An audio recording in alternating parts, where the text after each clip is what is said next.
Well, welcome everyone. This is our second ever broadcast of It's in Queens, which is a weekly show to tell you what's going on in the world's most diverse borough. We are covering January 18th to January 14th to 24th this week. And this broadcast is through a partnership between the Queens Tourism Council, which I run, and the Daily News, which my friend Chris Donovan doesn't exactly run, but he's a big man over there. That's right. I'm a big shot in the Daily News. So the first thing I want to say, it's cold out. Why not be inside at the Museum of the Moving Image? There are actually 3 different films being shown there. First, we have Lady Bird, which is a very popular new movie. It stars Saoirse Ronan, the Irish actress, and it's about a stormy relationship between a teenage girl and her mother, which sounds about right. Yeah, it's getting a lot of Oscar buzz too. It's getting a lot of Oscar buzz. It is showing 4 times from Friday to Sunday. That's the 19th to the 21st. While you're there, or you can come just for, they're doing something called Muppet Music Moments. That is 2 different shows. It's a compilation of all the some of the greatest singing stars performing with the Muppets. Now, the Muppet Show, of course, I watched that a lot when I was a kid. That was a big part of my childhood. Mondays at 7:30. That's right. And this show, that it has people like Elton John and Linda Ronstadt, and I think Harry Belafonte's do you remember on Paul there. Williams? Paul Williams was on there. He was a big Muppet Show Which guy. was your favorite Muppet? Oh, Animal. The drummer, Animal? the drummer from the band. What about the Swedish Chef? He was good. There's nothing. But actually, then Stadler and Waldorf were actually like the 2 of my favorites. Yes, we actually kind of resemble Stadler and Waldorf. Right. The two old. They're old, curmudgeonly, angry at everybody. The peanut gallery that just made fun of people left and right. They were the original Mystery Science Theater, if you think about it. Oh yeah, the original Mystery Science Theater. The other movie that they're showing at the Museum of the Moving Image is called Resisting Paradise, and it's by a director named Barbara Hammer. It's kind of interesting because it's actually a documentary that examines what some of the famous artists do during times of conflict in their country. It focuses on Henri Matisse and Pierre Bonnard, who were working in the south of France during World War II, which is, of course, very interesting. I mean, what do artists do during war, and what is the job of artists during times of conflict? Make it light. Make it light, exactly. I also think I'd like to mention food because, well, everyone loves food. Do you love food? I think my image can pretty much attest to that. What's your favorite restaurant in Queens? Oh, that's a tough one.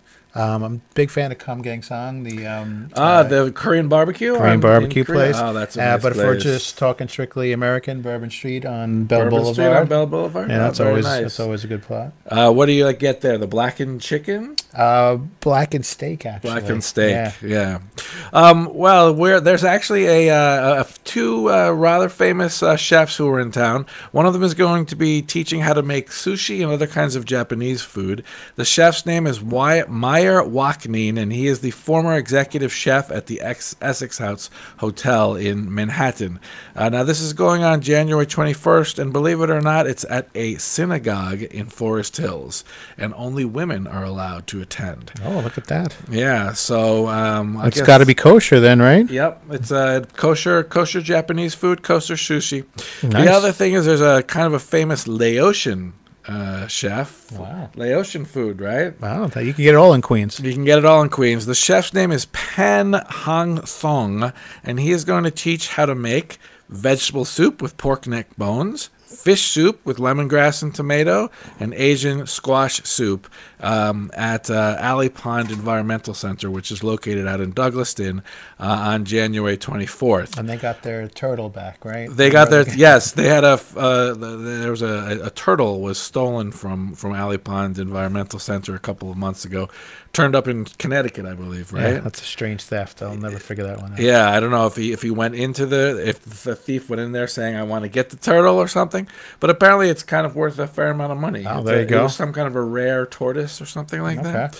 Okay. The other things I'd like to mention are Green Space, which is a dance studio in Long Island City. It's doing things on Friday, Saturday, and Sunday again, the 19th, 20th, and 21st.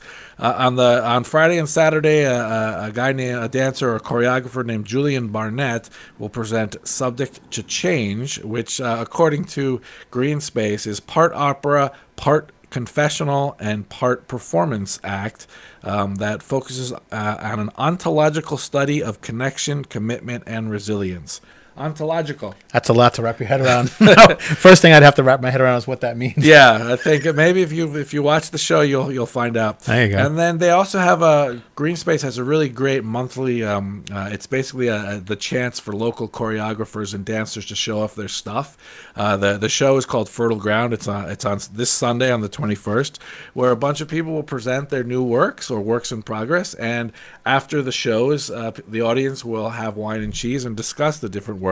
Obviously, the dancers want their feedback, and a lot of people in the arts world like to do it. That's a good way to discover a new artist, to discover somebody you can follow and sort of see the trajectory of their career. And you can actually have some influence, and you can discuss. And the woman who runs it is Valerie Green, is a dancer herself, so okay. I'm sure she knows a lot of the stuff. I also wanted to mention a show called Dreams of Sand, which is at the Flushing Town Hall. A Spanish artist, Catalan actually, his name is Borja Gonzalez. He basically, with little pieces of sand, he makes images, creates images with light and music in the background, and the images tell a complete story without talking. They tell an entire story about two different people's lives and what goes on.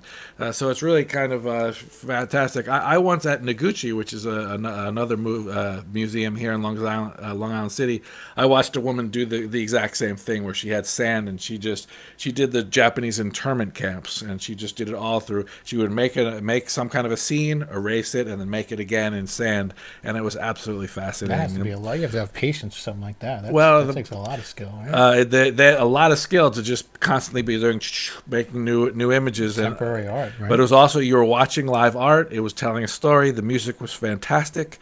So really, it was a great scene. What was the date on that again? So on the sand art, which is the one at Flushing Town Hall, right. It's called Dreams of Sand, and it's January 20th, which is this Saturday at 2:15. The artist will actually do a workshop beforehand. So if you want to learn how to make sand art or create sand images, you can go to the workshop and then watch the show. Or you could just watch the show, or you could just go to the workshop, I guess. The other few things I'm going to mention quickly, again, going back to the Alley Pond Environmental Center, they're actually hosting Stargazing Night. It's January, and they have a professional astronomer, and I guess the constellation Orion is in the sky. Orion. See, so what I know. So he will be first talking about that, and then people will actually be looking up at the sky and checking it all out. Now it says one of the giant stars is Betelgeuse. I hope you don't say that 3 times. I don't think that's the way it's pretty. Yeah, don't say that 3 times. Finally, I'd like to wrap it up by saying that there's a woman named Lorraine Passero. She has written a coloring book which talks about the history of MoMA PS1, which is one of our local museums. Mm-hmm. She will be discussing it, signing it, and selling it at the Greater Astoria Historical Society on January 25th. So if you want to get a coloring book, which is about local history, I would suggest going there. Now, we have not been that big on details because everything is on the website. I ask you to go to the website itsinqueens.com. Again, itsinqueens.com.